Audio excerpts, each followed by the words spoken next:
শেখ শাহজাহান, উত্তম সর্দার, শিবু হাজরাদের হাত থেকে বাংলাকে মুক্ত করা, এবং যে এত দুর্নীতি, কোনো ডিপার্টমেন্ট বোধহয় দুর্নীতি মুক্ত নয়, দুর্নীতি মুক্ত বাংলা গড়ে তোলার জন্যে মানুষের কাছে আহ্বান জানানো। এবং এটা রাজ্যের নির্বাচন নয়, কেন্দ্রের নির্বাচন। সারা ভারতবর্ষ জুড়ে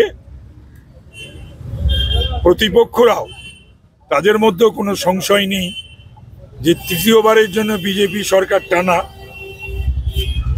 শাসনে আসছে এবং মোদিজি তৃতীয়বারের জন্য প্রধানমন্ত্রী হচ্ছে। ডায়মন্ড হারবারে এখনো পর্যন্ত বিজেপি প্রার্থী দিতে পারেনি, অথচ আগামীকাল থেকে অভিষেক বন্দ্যোপাধ্যায় প্রচার শুরু করবেন। অনেকটা কি পিছিয়ে যাবে না?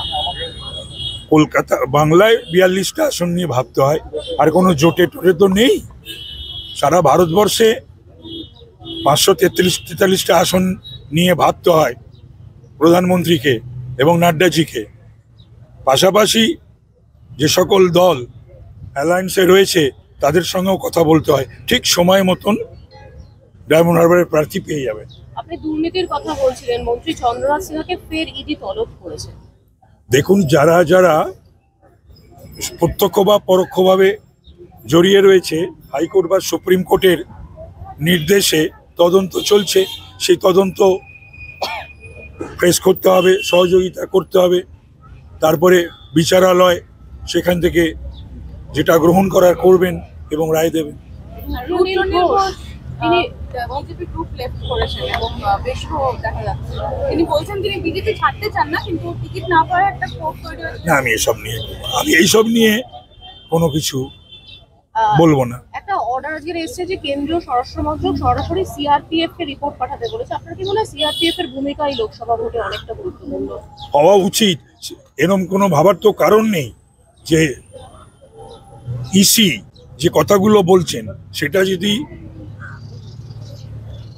প্রতিফলন ঘটতে হয়, তা যদি বাস্তবায়ন করতে হয়, এবং প্যারামিলিটারি ফোর্সেস, কেন্দ্রীয় বাহিনী, গণতন্ত্র পুনঃপ্রতিষ্ঠিত করতে গেলে সাধারণ মানুষ যাতে ভোট দান করতে পারে, মতদান করতে পারে এবং তাদের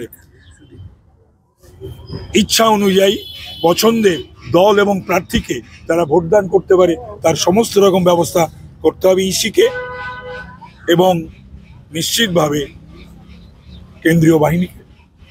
আপনার বিপক্ষে সুদীপ বন্দ্যোপাধ্যায় দাঁড়িয়েছে, তিনি কতটা লড়াইয়ে, আপনি কতখানি তার থেকে এগিয়ে থাকবেন? তার তো একটা অনেক বছরের তিনি এমপি, তিনি আবার বলছেন তিনি শেষবারের জন্য এবার এমপি হচ্ছেন। আপনি বিশ্বাস করেন তার কথা? ওনাকে এবারে কলকাতা উত্তরের মানুষ ওনার অবসর গ্রহণের ব্যবস্থা করে দেবে। আর অনেকবার ছিল, সেই অনেকবার থাকায় কি করেছেন উনি, এটাও নিশ্চয়ই কলকাতা উত্তরের মানুষ দেখতে চায়, জানতে চায়। একটা কথা আমি বলবো, বাকি সব তুলে রাখছি মঞ্চে বলার জন্যে। গত 5 বছরে কলকাতা উত্তরের জন্যে, বাংলার জন্যে, ভারতবর্ষের জন্যে একটি প্রশ্ন করেননি। 2টো নয়, 3টে নয়, 4টে নয়, পার্লামেন্টে একটি প্রশ্ন করেননি। সুতরাং উত্তরের মানুষের কাছ থেকে ভোট চাওয়ার কোনো অধিকার তার নেই।